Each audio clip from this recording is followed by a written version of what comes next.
Sini et la tribu là, ça m'échappe encore. Là, il risque d'y avoir une explosion sociale au Lualaba.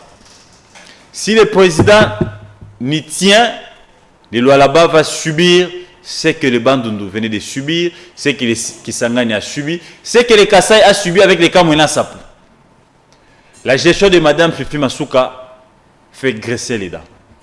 Mais écoutez, vous toujours le nom de Masuka, pourquoi? C'est pas toujours le nom de Masuka. Vous faites Lualaba, vous revenez, il y a des je fais Lualaba régulièrement.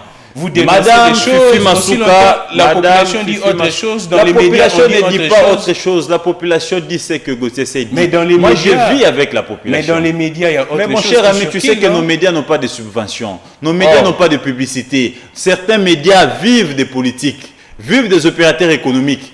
Allons-y. Et la preuve, vous constaterez que les médias qui tiennent, ce sont les médias des politiques au pouvoir. Une fois qu'on est au pouvoir, nos médias bégayent un peu, comme la connexion en RDC. Alors, donc, comprenez que la majorité des médias disent ce que pensent les gestionnaires. Et qu'est-ce qui se passe? Madame Fifi Masuka, d'après vos dernières enquêtes, Madame Fifi Masuka veut brûler le Lualaba. Ah, comment ça? Madame Fifi Masuka veut ici exploser les Lualaba. En faisant quoi? À cause de sa compréhension lente et son leadership non éclairé de la province du Lualaba. Je vous explique. Allons-y. Le Lualaba est composé de plusieurs ethnies et plusieurs tribus. La tribu majoritaire du Lualaba, c'est les Runds. Ah, d'accord.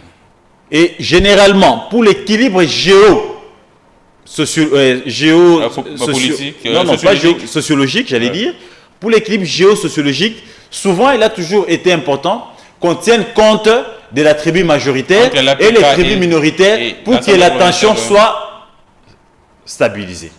Et la preuve, vous verrez qu'à l'époque de Mouyej était issu de la tribu Runt, la tribu majoritaire, et maman Fifi était issue de la tribu Ndembo, et l'une des tribus minoritaires du Lualaba, et le président de l'Assemblée provinciale était Tchoko, si je ne me trompe pas. Et on a fait cet équilibre pour que la province soit en paix. Mais Madame Fifi arrive aux élections, elle va elle-même comme candidate députée provinciale, nationale, sénateur, gouverneur. Elle remporte tout ça. Mais elle est populaire, non? Elle est aimée par la population. Vous direz quoi? Suivez mon regard, mon cher ami. On sait comment les élections de Kadima se sont passées, comme les élections du Venezuela. On va encore, elle gagne des élections avec son parti, avec l'Union sacrée. Alors, mais madame s'organise, déplacer un bureau de Ndembo, le bureau de l'Assemblée provinciale. Nous avions le président qui est Ndembo et certains membres du bureau Ndembo. Ah, elle est là. On met de côté la communauté ou la tribu majoritaire et certaines tribus, notamment les Tchokwe et les autres tribus. On veut démboliser les lois là-bas. On va démboliser les lois là-bas avec Maman Fifi Masuka. Ça crée un problème. Il faut créer les cris. Madame forme encore son gouvernement. Au-delà du népotisme, au-delà du clientélisme, au-delà du tribalisme, Madame fait encore un gouvernement de Ndembo, omission de Rund. Il y a son fils même qui... Vous avez un gouvernement composé de 10 membres. Et les 10 membres, mon cher ami, vous avez les ministres de l'Intérieur. Il est de Ndembo. Vous avez les ministres des finances, de budget, plan, fonction publique, Ndembo. Vous avez les ministres, n'est-ce pas, de commerce extérieur. Il est Tchokwe. Vous avez les ministres des infrastructures, c'est un Tchokwe. Vous avez les ministres de l'environnement, c'est un Tchokwe. Vous avez les ministres, n'est-ce pas, des affaires foncières, tout cela, il est Louloua. Donc les Kasaïens qui se sont installés au Katanga. Vous avez les ministres de la santé et de l'éducation, Ndembo. Vous avez les ministres transport, c'est ça qui est son fils, qui est aussi de Ndembo.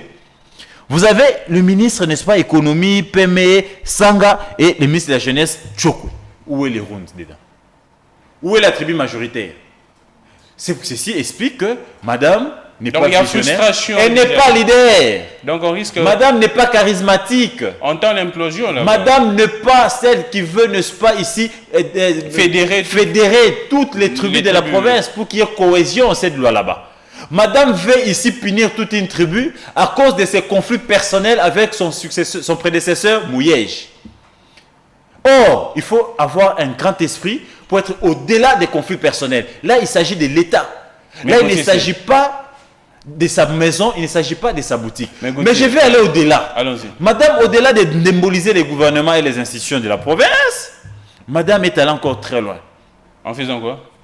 Aujourd'hui, c'est les clans Masuka qui dirigent les lois là-bas. Son fils est ministre, son fils est député, elle-même, elle est, je ne sais pas moi, 3 fois élue, 4 fois parce que lui c'est élu gouverneur, et son fils qui était déjà député, on vient de faire de lui encore ministre, alors que dans les partis là, il y a des jeunes intelligents. Mais si il y a compétents. Mais mon cher ami, ici, il y a la loi de l'interdit pas.